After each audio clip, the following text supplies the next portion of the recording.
여러분 안녕하십니까? 권 교수의 건축화재랩 제43강 PBD 성능기반 설계의 국제동향 비교, 그 중에서도 성능기반 설계의 개요와 고층 건축물의 화재 취약요소, 외장재와 개구부를 중심으로 여러분께 강의하겠습니다. 자, 우리가 지난 시간에 42강에서는 거실 피난에 이어서 층피난에 대한 내용을 한번 우리가 쭉 계산하는 방법 한번 좀 공부했죠. 그래서 피난 시간 계산이라든지 T2, T2를 어떻게 구하는지, 그리고 이걸 통해서 실제로 전체적인 T2를 구하는 방법, 전체 피난 시간, 자, 이것을 어떻게 구하는가라고 하는 것도 우리가 계산 한번 했습니다. 그리고 체류 인원수가 Cmax가 가장 큰 지역은 큰 곳에서의 가장 많은 체류 인원수를 어떻게 계산하는가, 이것도 우리가 공부했죠. 그리고 피난 경로상의 수용 인원수가 적을 경우와 많을 경우로 나누어서 우리가 또 공부했습니다. 그리고 전체적으로 출구에서 체류 인원수, 마찬가지 체류 인원수의 속도에 따른 변화, 이 내용도 우리가 공부했죠. 그리고 전관 피난, 모든 한 층에서의 이 전체적인 피난자 수를 구하는 방법, 어떻게 구하는가라고 하는 기본 컨셉에 대해서도 우리가 공부한 바 있습니다. 또 계단실에 있어서의 시간 계산 방법, 이런 것들 전부 함으로써 연기 제어에 이어서 피난 문제, 피난에 걸리는 피난 행동에 관계하는 시간을 어떻게 계산하는가, 특히 체류 인원수를 어떻게 계산하는가라는 것을 우리가 공부한 적이 있습니다. 여러분 기억나고 있습니까? 자, 이걸 토대로 해서 전체적으로 전체적인 T를 구하는 방법, 이것을 우리가 공부했죠. 그리고 시뮬레이션에 대한 종합적으로 계산하는 방법, 하나는 계산하는 방법, 하나는 시뮬레이션을 통해서 평가하는 방법, 이 두 가지를 우리가 공부했습니다. 그리고 피난 안전구역에 대한 법적인 정의도 한번 공부했죠. 그리고 고층 건축물의, 오늘 시간과 관계되는 고층 건축물의 개념에 대한 우리나라의 초고층 건축물, 고층 건축물, 중초고층 건축물에 대한 의미를 우리가 공부한 적이 있습니다. 자, 오늘은 이거에 관련된 내용으로 하려고 합니다. 또 피난 안전구역에 대한 기본적인 성능 기준에 대한 것들도 법으로 정해져 있는 내용들을 우리가 공부했죠. 자, 이런 내용을 토대로 해서 우리는 이제 이번에 새롭게 하려고 하는 것은 성능 기반 설계의 국제 동향, 고층 건축물의 화재 취약 요소라고 하는 첫 번째, 주로 이제 4학년 1학기를 대상으로 하고 있습니다. 여러분들 잘 공부해 주기 바랍니다. 자, 이거는 새롭게 여러분들에게 소개하는 내용은 아니고 지난번에 있었던 거 다시 한번 보여주는 겁니다. 지금은 이제 4학년 1학기, 지금 여러분 성능 기반 설계라는 측면보다는 평가를 하고 있죠. 이미 돼서 시공되고 있는 대규모 것들에 대한 설계가 아닌 평가를 하기 위해서는 어떤 것들이 필요한가. 그 중에서도 이제 건축 화재 안전 설계 포인트라는 책자에 준해서 여러분들에게 강의를 하고자 합니다. 자, 우선 오늘의 강의 목적을 말씀드리겠습니다. 첫 번째, 자, 성능 기반 화재 안전 설계의 개요. 우리가 1학년 때 법규를 공부했을 때 등장했던 거죠. CBD와 PBD의 차이점. 또 건축법과 수방법의 차이점. 건축법, 수방법, 산업안전보건법과의 차이점. 자, 이런 것들을 여러분들이 전부 구별할 수 있어야 됩니다. 그 두 번째로는 고층 건축물에, 자, 우리나라 고층 건축물이라 하면 아까도 얘기했던 대로 초고층 건축물, 중초고층, 고층 세 가지 나눠지죠. 자, 이것들에 대한 화재 취약 요소는 무엇인가? 화재 위험도는 무엇이고, 외장재와 개구부에서는 어떠한 위험 요소들이 있는가? 또 여러분들이 평가하려고 하는 그 구조물에는 어떠한 외장재와 개구부로 되어 있는가? 자, 이런 것들을 한번 여러분들이 평가를 할 때 꼭 참조해 주기 바랍니다. 그리고 고층 건축물에 좀 더 디테일한 화재 안전 정책 기준, 이런 것들은 무엇이 있는가? 자, 이런 것들을 한번 세 가지로 나누어서 여러분들께 강의하겠습니다. 자, 우선 성능 기반 설계의 개요에 대해서, 자, 전 세계적으로 고층 건축물은 어찌 보면 세계적인 추세죠. 그러면서도 발생하는 이런 화재, 대형 화재로 인해서 전 세계는 마찬가지로 지금까지의 CBD만 가지고선 도저히 그에 대한 대응을 할 수가 없다는 전제 조건 하에 성능 기반 설계라고 하는 것이 태동되게 되었습니다. 자, 그럼 여기서 성능 기반 설계라는 것이 무엇이냐라고 하는 것에 대한 정의를 명확하게 하고 가야 됩니다. 물론 우리나라의 법적인 용어에 대한 설명도 있지만 그것도 물론 중요하지만 기본적인 IS 규정이라든지 전 세계적인 성능 기반 설계에서의 반드시 요구 조건은 다음과 같이 네 가지로 있어야 됩니다. 첫 번째는 목적이 무엇이냐 이거죠. 목적. 또 두 번째는 이 목적을 이루기 위해서 기능 요구 조건이 무엇이 있는지, 또 요구 수준은 무엇인지, 적합한 법령 기준에 있는지.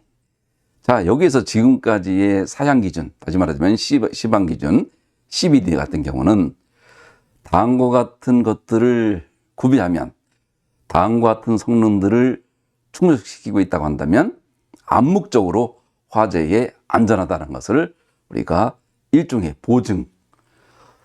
보증과 같은 형태로 암묵적인 목적으로를 현재까지 해왔습니다. 그러나 성능 기준, 우측에 있는 성능 기준을 한다면 목적과 기능 요구 조건, 요구 수준, 이런 것들을 좀 더 디테일하게, 또 적합한 내에는 법규 사양 기준으로 되어 있는 것들에 대해서도 계산할 수 있는 방법이 있어야 되고, 그에 대한 근거가 있어야 되고, 자, 다음과 같은 네 가지 항목으로 나누고, 또 디테일한 방법을 나누어서 서로 간의 비교와 서로 간의 그 결과를 통하여 설명할 수 있는, 안전하다는 것을 설명할 수 있는, 화재 하중부터 화재 성상까지, 자, 이런 내용으로 통하여 이렇게 채울 수 있는가라고 하는 것이 가장 중요합니다. 자, 우리나라는 과연 어떨까요? 자, 이런 것들이 이제 이번 시간에 여러분들하고 할 내용입니다. 화재 안전 성능 설계에서 제일 먼저 성능 설계화한 것은 영국입니다. 빌딩 레귤레이션 건축법에서, 또 그리고 영국에 이어서 호주 영연방들이죠. 또 미국, 또 ISO에서는 이미 이제 80년대 후반에 이미 이제 국제적인 표준이 되어 있었습니다. 반면 아시아 쪽에서는 굉장히 많이 늦었는데 그 중에 빨랐던 나라가 바로 일본입니다. 일본 같은 경우는 건축법이 먼저 됐고, 또 소방법이 그 뒤를 이어서 4년 뒤이어서 생겼습니다. 구축이 된 거죠. 건축법과 소방법.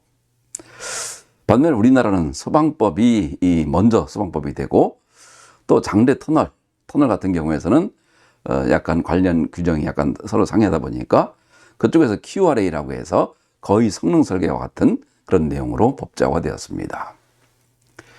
반면에 건축법에서는 아직도 성능 설계가 되고 있지 못한 상황이죠. 자, 이런 어떤 국제적인 동향에 대해서도 여러분 설명할 수 있어야 됩니다. 디테일한 내용들은 별도로 하더라도 전 세계적으로 성능 기반 설계가 요구하는 것은 무엇인가? 또 우리는 어떻게 되고 있는가? 자, 이런 내용들. 자, 이 내용을 조금 더 디테일하게 바라보면 영국 같은 경우는 밑에 이 위쪽에 빨간 것이 이제 법령으로 되어 있는 겁니다. 밑에 파란 것은 법은 아니라도 어큐먼트 도큐멘트, 주로 서류화 작업이 어느 정도 기준화되어 있다는 거죠. 반면에 영연방인 뉴질랜드도 영국과 비슷하죠. 반면에 호주 같은 경우는 영국과는 확연한 차이가 있습니다. 호주는 오히려 미국과 일본과 유사하게 거의 빨갛게 돼 있다는 얘기는, 빨갛게 돼 있다는 법으로 돼 있다는 얘기입니다. 굉장히 강력하다는 얘기죠. 자, 스웨덴과 호주와 미국과 일본, 특히 스웨덴 같은 경우는 성능 루트에서는 어떤 그 이 책임을, 성령 설교자들한테 책임을 부과한다 하는 것도 또 상당한 또 다른 어떤 책임을 추궁하고 있다는 얘기죠. 또 뉴질랜드 같은 경우는 또 마찬가지로 주로 이제 다큐멘트, 브로드 다큐멘트 같은 형태로 되고 있고, 호주 같은 경우에서는 또 어떤 보험에 상당히 관계한다. 예를 들어 성령 설교를 통과하면 보험의 보험료율이 싸다든지, 통과하지 못하면 보험료율이 비싸진다든지, 이런 보험과의 관계성을 강하게 하고 있습니다. 미국 같은 경우에는 리스크 매트릭스라고 하는 개념을 갖고 있죠. 일본에서는 건축법과 소방법이 아주 강력하게 법적으로 되어 있다 하는 것이 또 하나의 특징입니다. 루트 B, 루트 C로 되어 있으면서 이것이 아예 법에 전부 들어있다는 얘기입니다. 자, 법에 들어있다고 해서 반드시 좋은 것은 아니지만 또 너무 허술하게 되어 있어도 이 서로 간에 장단점이 다 있습니다. 자, 어쨌든 이런 차원에서 영국, 스웨덴, 뉴질랜드, 호주, 미국, 일본과 같은 성령 설계의 강점과 약점은 무엇인가라고 하는 것들도 우리가 설명할 수 있어야 됩니다. 특히 우리나라와 같이 건축법과 소방법으로 되어 있는 일본 같은 경우에는 건축법에서의 이 내용과 소방법의 내용이 매우 하모니를 잘 이루고 있습니다. 자, 목적에서 건축법의 목적, 소방법의 목적이 잘 서로 어우러져 있고, 기능 요건, 또 허용 상태, 또 평가법, 자, 이런 것들이 소방과 건축이 서로 하모니를 이루고 있다는 것이 매우 큰 장점입니다. 자, 이런 데 비해서 우리나라는 과연 어떠한지 한번 보도록 하겠습니다. 자, 우리나라는 소방법에선, 건축법에서는 오히려 이에 대한 지금도 아직도 아직 특별한 어떤 움직임이 크진 않지만, 소방법에서는 2005년도부터 이에 대한 움직임이 있었고 2011년도부터 이제 성능 설계가 시작이 됐습니다. 법제화됐다 이거죠. 그러면서 된 것은 우선 연면적으로 해서 20만 제곱미터 이상 특정 소방 대상물, 또 그다음에 다음에 해당하는 특정 소방 대상물, 자, 뭐 높이가 얼마인지, 층수가 얼마인지, 또 아파트를 제외하는지, 아파트를 포함하는지, 자, 이런 것들까지 전부 구체적으로 되어 있습니다. 또 예를 들면 30만 제곱미터 이상의 철도, 국가 중요시설들이죠. 도로, 철도시설, 또 공항시설 같은 것들. 또 이 복합 영화 상영관 10개 이상의 특정 소방 대상물. 자, 이렇게 이 특정한 규모와 범위를 아예 우리나라는 강력하게 두고 있다고 하는 아예 특징이 하나 있습니다. 자, 법으로 해서 또 어떤 내용들이 있는지, 자, 그 내용을 보게 되면 소방법에서 정해야 하는 성능위주 설계란 건축물 등의 재료에 대한 규정, 또 공간에 대한 규정, 또 이용자에 대한 규정, 화재 특성 등을 종합적으로 고려하여 공학적인 방법으로 화재의 위험성을 평가하고 그 결과에 따라 안전성을 확보할 수 있도록 설계하는 것을 말한다. 여러분들이 이제 이 4학년 때 성능위주 평가를 하기 위해서 성능위주에 관계하는 모든 법적인 내용, 기준적인 내용들을 여러분들이 전부 찾아줘야 됩니다. 그래서 우리나라는 어떻게 규정되어 있는지. 자, 우리나라에서는 주로 이제 주요 특징으로 해서는 과학적 평가, 시뮬레이션으로, 우리는 주로 시뮬레이션을 주로 많이 하고 있죠. 또 시뮬레이션 한다는 얘기는 유연한 설계를 목적으로 하고 있지만, 현재로서는 유연한 설계보다는 오히려 화재에 좀 더 강력하게 대응할 수 있는 이런 쪽으로 많이 가고 있는 것 같습니다.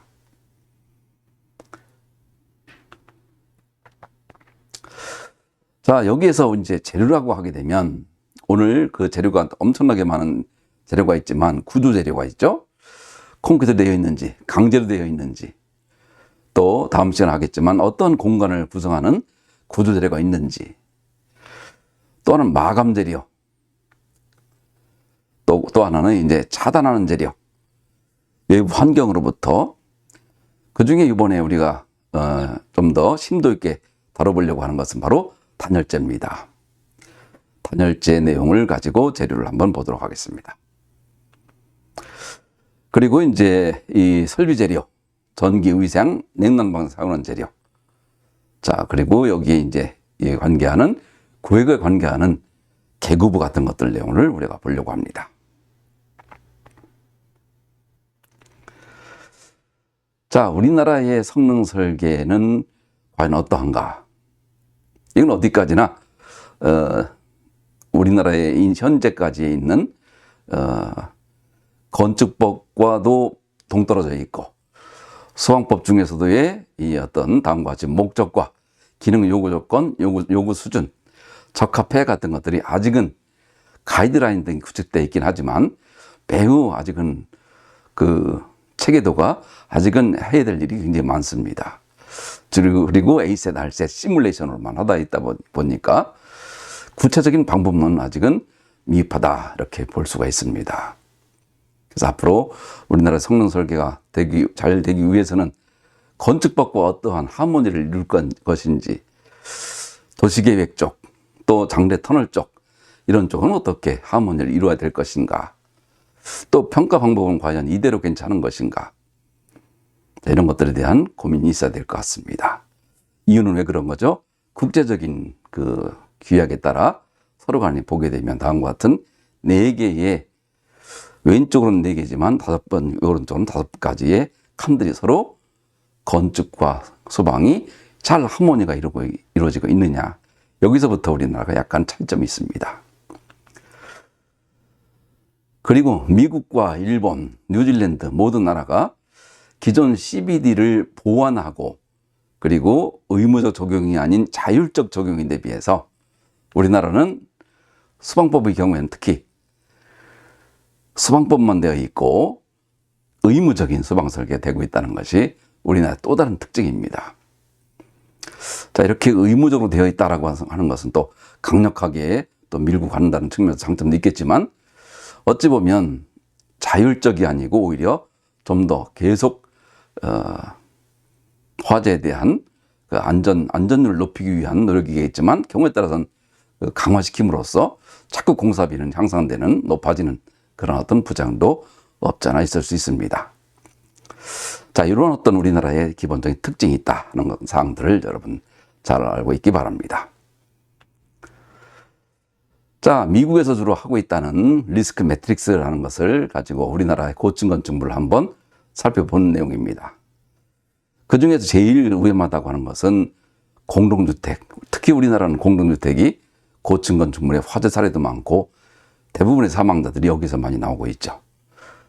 그래서 고층 건축물의 화재 위험도를 미국식으로 SFP 방법에 따라 해보게 되면 모든 용도들 중에서도 공동주택이 가장 위험한 요소로 등장하고 있습니다.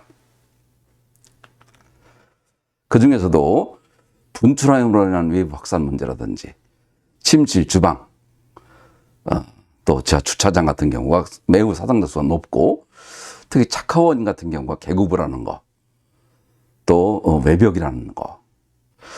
자, 이런 측면에서 우리나라의 화재 확대 요소 같은 것들이 무엇이 있는지, 또 바로 위치는 어떻고 많은지 하는 것들을 우리가 한번 리스크 매트릭스를 통해서 알아볼 수가 있었습니다. 여러분들도 여러분들 하는 타겟을 한 그 구조물 같은 경우에 어떠한 위험성이 있는지를 한번 사전에 조사할 필요가 있습니다. 자, 두 번째는 화재 취약 요소 중에서 외장재를 중심으로 한 화재 사례를 보도록 하겠습니다. 자, 이것은 2010년도 중국에서 발생된 화재로서 사망자가 거의 60명 정도 되고 실종자가 36명이나 되는 그러한 상하이의 진안지구에서 건설된 아파트입니다. 여기도 문제는 가연성 단열재 문제가 상당히 큰 거죠. 자, 단열재 문제. 최근에 발생했던 홍콩 지역에서도 엄청난 그런 화재도 전부 단열재 문제였습니다. 여러분 구조물들에 사용한 단열재는 어디에 있습니까? 무엇입니까? 또 그리고 그 어디에 설치되어 있습니까? 하는 것들 꼭 한번 참고해 주기 바랍니다. 자, 이건 2017년도에 있었던 영국 그ren펠 타워 화재입니다. 사망자가 거의 80명 정도 이르고 있고, 영국에서도 엄청나게 전 세계적으로 이슈가 됐던 건물 화재를 연구하는 사람들한테는 엄청난 중요 이슈가 됐던 사례죠. 그ren펠 타워 화재. 자, 이 내용을 보게 되면 전부 단열재 문제라는 것을 쉽게 알 수 있습니다. 그래서 외벽 단열 시스템이 외피지는 무엇이고 하는 것들이 전부 데이터로 주어지고 있고, 이거에 대한 내용이 이 다음과 같은 단열재의 문제로서가 전 그 구조물 전체로 화재가 확대됐던, 분출 화염으로 인해서 화재가 확대됐던 사례라는 것을 알 수가 있습니다.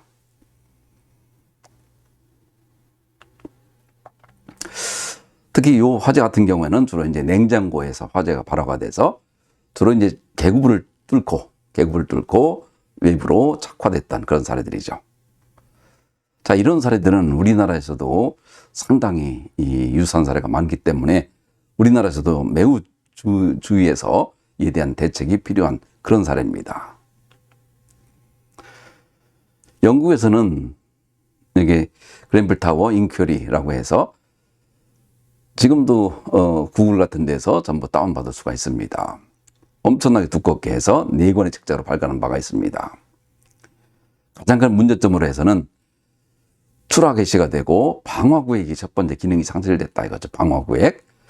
외부로 화염이 확산되고 연기 유독가스가 상층부로, 다시 말하면 전층으로 확산되는 계기를 일으킨 것이 바로 외부 방화구획. 결국은 계급을 통해서 강성을 이룬 창호 시스템을 통해서 분출된 화염이 결국 외장재에, 단열재에 착화됨으로써 그것이 바람을 따라 전체 구조물로 확산됐던 그런 사례입니다. 자, 이런 내용들이 실제 여러분이 조사하는 구조물에는 어떠한 상황으로 되어 있는지 여러분들도 꼭 한번 조사해 주기 바랍니다.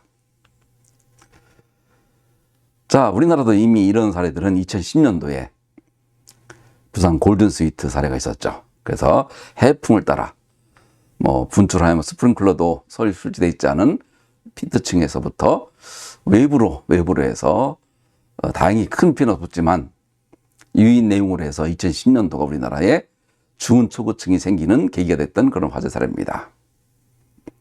자, 고층에서는 이랬고요. 또 나중에 또 서울 도시명 생활주택 같은 경우에서도 프라이빗 같은 또 의정부 대분그린 아파트, 자, 이런 사례에서도 실제적으로 화재가 인접한 건물까지 확산되는 사례를 우리는 알 수가 있습니다.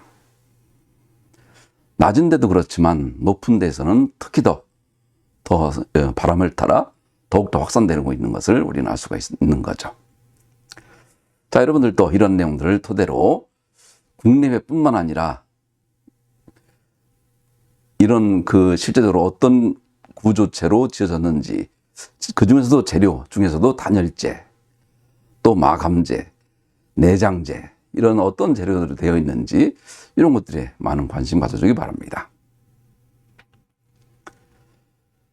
특히 이제 이 부산 골든스위트 이후에 30층 이상의 외부 마감재는 2011년도, 2015년도, 또 2017년도 이어서 우리나라의 법적인 것들이 어떻게 강화되었는지, 또 의정부 대분그린 아파트를 통해서 어떻게 강화되었는지 하는 법적인 내용들이 전부 정리된 사례입니다.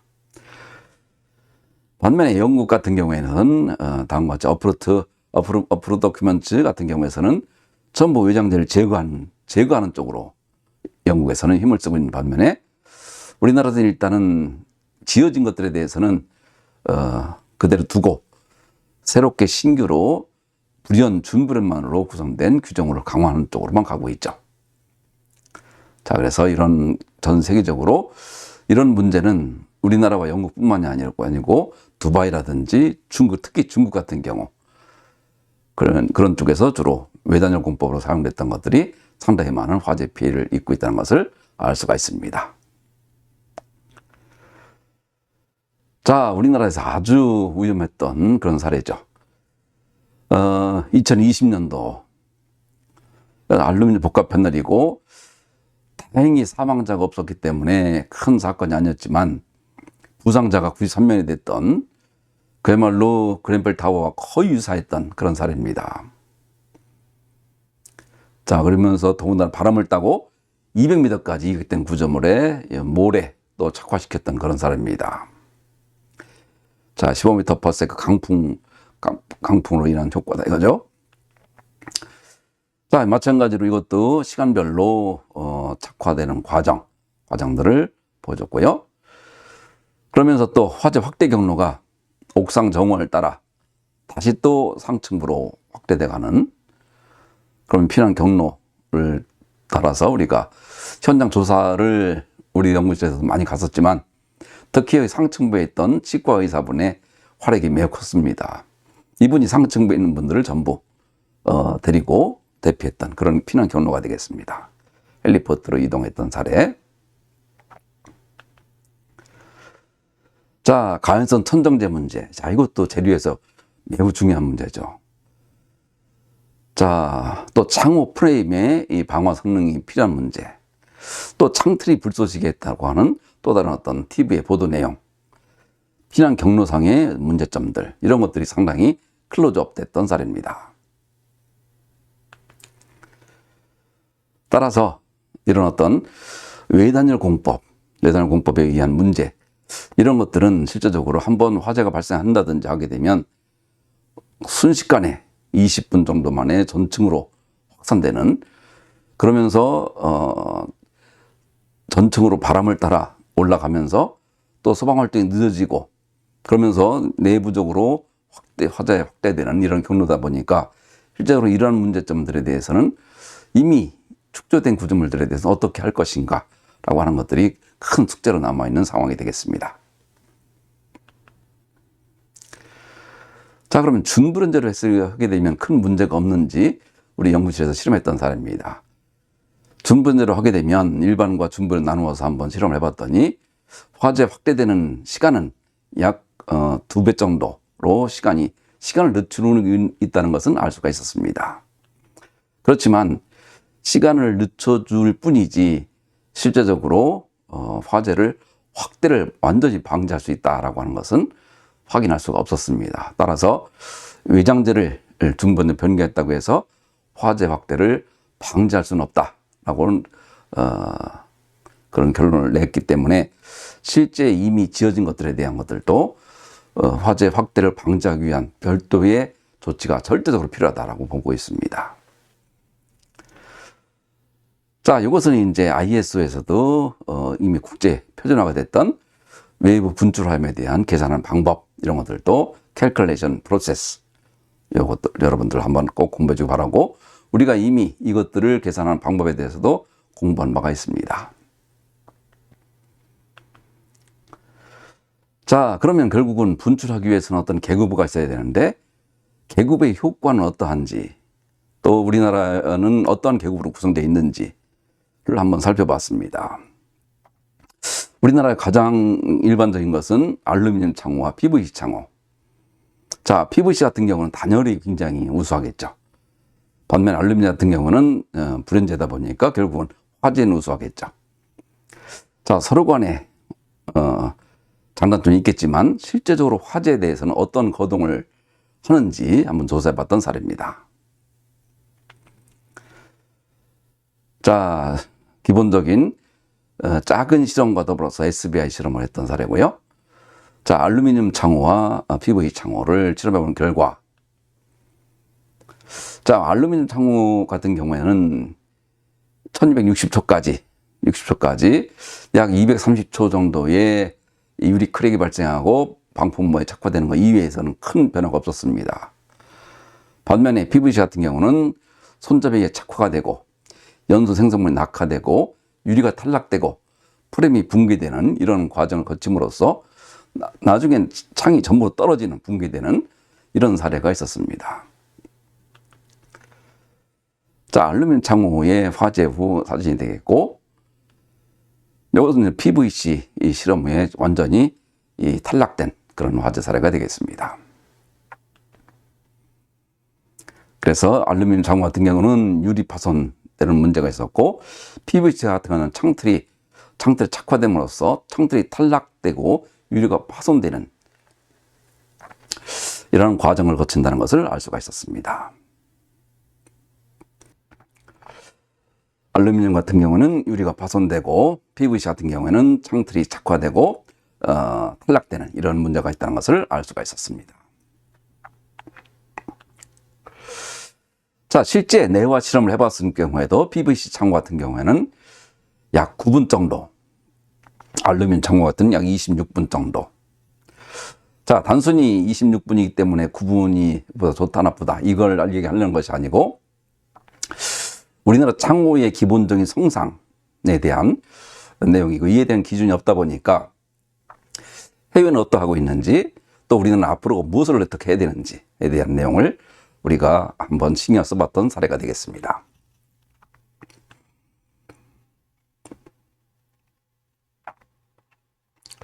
자, 이런 과정을 통하여 부산 골든 스위트라든지 의정부 대분그린 아파트라든지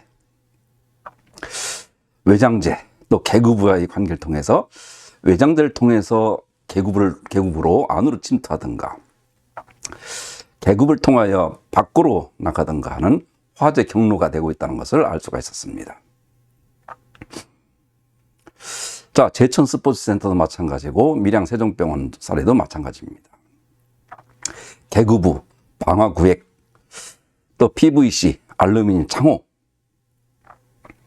또 외단열 공법 같은 관계의 그 내용들이 실제 화재 전파 특성에 어떻게 영향을 미치고 그에 대한 대책을 어떻게 세워야 되는가 하는 것이 우리나라의 앞으로 가장 큰 과제 중에 하나가 될 걸 생각합니다. 특히 분출됐던 화염들은 바로 인근 앞 건물에도 착화시킬 위험성이 있기 때문에, 좀 전에 이 울산 아르노브 아파트 같은 경우에도 200m 떨어진 곳에 착화됐던 사례가 있기 때문에 그 주변에 어떤 공장 단지가 있다든지 위험물 요소가 있을 경우에는 상당히 또 다른 2차 위험성을 확대될 수 있는 그런 요소가 되고 있다는 것도 알 수가 있습니다. 자, 이런 내용들도 여러분들 주변 건물들은 또 어떤 것들이 있는가, 이런 것들도 한번 여러분 잘 주의 있게 봐주기 바랍니다. 자, 따라서 이것은 우리 연구실에서 그동안 했던 내용들을 토대로 해서 계급부와 외장재와의 관계를 통해서 어떤 형태로 화재 안전 설계를 해야 되고 어떤 형태로 평가를 해야 되는가라고 하는 것들을 제안했던 그런 내용이 되겠습니다. 그래서 나중엔, 지금은 여러분들이 당장 요거 문제까지는 신경 쓸 필요는 없겠지만, 이런 내용들 토대로 해서 전파되는 과정, 그러면 앞으로 여기에 소방시설들과는 어떤 관계를 하면 좋을지, 또 이렇게 되지 않도록 하기 위해서는 건축법에서는 무슨 내용, 소방법에서는 무슨 내용이 서로 하모니를 이루면 좋을지, 이런 것들 여러분이 한번 고민해 주기 바랍니다. 자, 다음은 세 번째로 고층 건축 화재 안전 기준 42경에서 나왔던 초고층 건축물, 고층 건축물, 준초고층 건축물, 이런 형태로 우리나라는 발전해 오고 있습니다. 그 중에서도 재료에 관계되는 내용을 보게 되면 방화지구 안의 건축물에 대해서 주요 구조부의 지붕과 외벽을 내화 구조로 해야 된다. 주로 이제 방화지구 내에 있는 구조물이다 보니까 그렇지 않은 것들은 좀 관계하지 않는 또 다른 문제점이 없잖아 있죠. 자, 특히 이제 방화지구 안에 있는 공작물, 불연재료, 이런 내용들은 방화지구라고 하는 어떤 특수성이다 보니까 다른 구조물에 적용할 수가 없는 한계점이 없잖아 있습니다. 자, 그래서 방화지구라고 하는 특성이 있지만 우리나라 이런 쪽에 관계하는 기준은 다음과 같다 내용을 소개했습니다. 또 건축물의 마감재료, 건축법의 건축 마감재료 내용을 보게 되면 벽이라든지 반자, 지붕, 내부 마감재료는 방화에 지장이 없는 재료를 하되, 방화에 지장이 없는 재료다 그러면 여러분 불연, 준불연, 난연이 기본적인 이 내용이죠. 국토교통부령의 기준에 따른 것이어야 한다. 자, 그에 대한 내용이 되겠습니다. 또 외벽에 사용하는 마감 재료, 마찬가지로 외벽에 지장이 없는 재료로 하고 마감 재료 기준은 국토교통부로 정한다. 이런 내용이 법으로 건축법으로 정해져 있다 하는 내용입니다. 자, 창호도 마찬가지로 이격거리를 고려하여 방화 성능과의 관련으로 법제화가 되고 있다 하는 내용들 알아줬으면 좋겠습니다. 또 소방법령에서도 소방시설 설치 유지, 피난시설 방화구역과의 관계, 또 화재 안전 예방법, 그다음에 소방시설 공사법 등에 나와 있는 그 유지관리 쪽이라 이런 내용들과도 관련이 없잖아 있습니다. 건축법의 방화구역을 경우에 따라 소방에서 관리하고 있는 그런 내용도 있죠. 자, 그다음에 맨 처음에 했던 건축법의 개정안 되고 있다는 것이 주로 준분 성능으로 하고, 또 계급에 대해서도 인접 대지 경계선과 1.5m인 경우, 또 비차열 20분인 같은 경우 이런 것이 새롭게 된 내용들입니다. 자, 외장재에 대해서 또 창호 문제, 자, 이런 내용들이 이제 어느 정도 법제화되어 있죠. 자, 외장재에 대한 시험 기준만이 또 방화 유리창에 대한 비철 기준만 적용되고 있고, 프레임에 대한 기준들은 아직은 또 되어 있지 못하다. 아직은 검토해야 될 부분이 상당히 많은 것이 우리나라 현실입니다. 반면에 일본 같은 경우에는 주택 성능 표시 등급제 같은 경우에 자, 화염을 차단하는 시간이 20분, 60분 형태로 아예 기준화되어 있죠. 기준되어 있고, 그러다 보니까 우리나라는 좀 전에 최대가 20 몇 분이었죠. 그러다 보니까 일본 같은 경우는 20분과 60분 형태로 등급화를 완전히 해두고 있다는 점에서 우리가 한번 참조를 해봐야 될 그런 내용이라고 생각합니다. 또 상층부로 착화되지 않도록 하는 범위를 계산하는 방법도 일본 소방법에서 주고 있습니다. 오른쪽 하단에 있는 그림은 우리나라의 아파트, 고층 아파트의 사례인데, 상층부의 거리가, 스팬들 거리가 너무 짧죠. 자, 이런 것들조차가 이제 이런 계산법에 한번 해보게 되면 거의 안 맞을 수밖에 없지만, 아직 그런 규정이 없다 보니까 이런 구조물들은 계속 축소되고 있습니다. 자, 영국 같은 경우는 아까 소개했지만 어프로드 도큐멘트에서 서로 제거하는 거, 플래닝 제거 쪽으로 이미 힘을 쏟고 있고, 건축물 관리자 또는 책임자의 의무사항을 적용하고 있고, 자, 이런 내용들이 영국과도 우리나라에 약간의 그 차이점은 없잖아 있다. 이런 내용들 알고 있으면 좋겠습니다.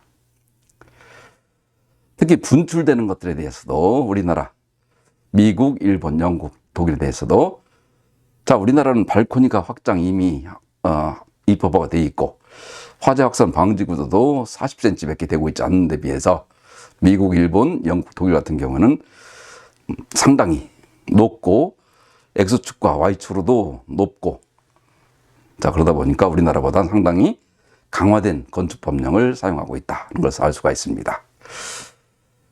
자, 이런 내용들 토대로 해서 앞으로 여러분들이 이제 평가를 하는데, 자, 성능 설계라고 하는 것이 언제 어디서부터 시작을 됐고, 또 어떤 내용으로 되어 있는지, 또 기존 관련된 법과는 어떻게 되어 있는지, 자, 이런 내용들을 영국 기준, 스웨덴, 뉴질랜드, 호주, 미국, 일본과의 관계를 통해서 우리나라의 현행은 어떠한가, 현행 이대로 과연 좋을 것인가라고 하는 것들도 한번 여러분들이 봐주고, 특히 우리나라는 건축법과는 아직 하모니가 이루어지지 못하고 있고, 또 의무적으로 적용해야 된다는 그런 점이 또 하나의 특징이 되고 있습니다. 반면에 리스크 매트릭스 같은 미국 같은 경우는 주로 이런 방법으로 그 위험성의 높고 낮음을 평가하고 있고, 주로 통계적인 방법으로 하고 있는 거죠. 마찬가지로 그에 따른 위험성의 어느 부분이 큰지에 대한 그 통계적인 내용을 매우 중요하게 여기고 있고, 우리나라도 그에 대한 비슷하게 같이 한번 내용을 살펴봄으로써 어느 부분에서 발화 위치에 대한 사상도가 많은지 이런 것들을 한번 조사해봤던 사례입니다. 그리고 계구부와 또 외단열과의 관계를 통해서 화재 안전 설계를 하기 위해서는 어떤 형태로 해야 될 것인가라고 하는 것을 고민해서 다음과 같은 제안도로 했던 사례입니다. 자, 여기까지가 기본적인, 이건 좀 전에 했던 대로 건축법과 건축법에서 개구부와 또 외단열 공법에 대한 화재안전 기준이 강화된 내용. 자, 이런 내용이 되겠습니다. 그리고 일본에서의 상층부로 확대되는 것을 계산하는 안전성을 평가하는 방법. 또 그다음에 이 X축과 Y축으로 화염이 확대되는 것을 각국별로 어떻게 기준하고 있는가라고 하는 것을 조사해봤던 사례입니다. 자, 우리나라는 여러모로 각각에 대한 것은 매우 미흡하지만 전체적인 평가하는 것도 상당히 미흡하고, 특히 건축법과 성원법이 서로 하모니를 이루고 있지 못하다고 하는 것에 가장 큰 취약점이 있지 않나 생각을 해봅니다.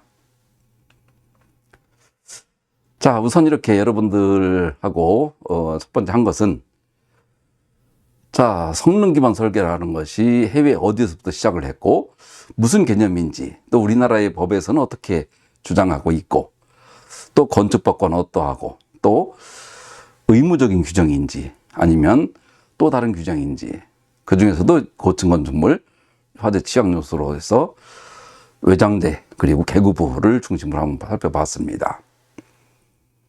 두 번째는 이제 공간 구성, 재료 다음에 공간이죠.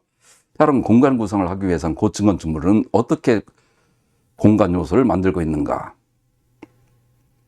그 공간 요소를 만드는 방법, 그 내용을 다음 시간에 하려고 하고 있고요.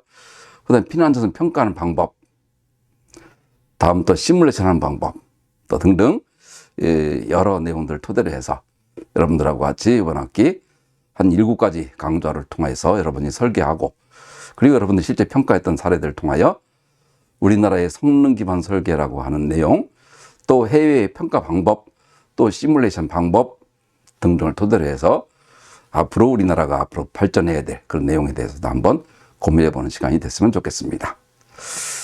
자, 이렇게 해서 43강 성능 기반 설계의 개요와 고층 건축물의 화재 취약 요소에 대한 강의 내용을 모두 마치도록 하겠습니다. 여러분들 수고 많았습니다.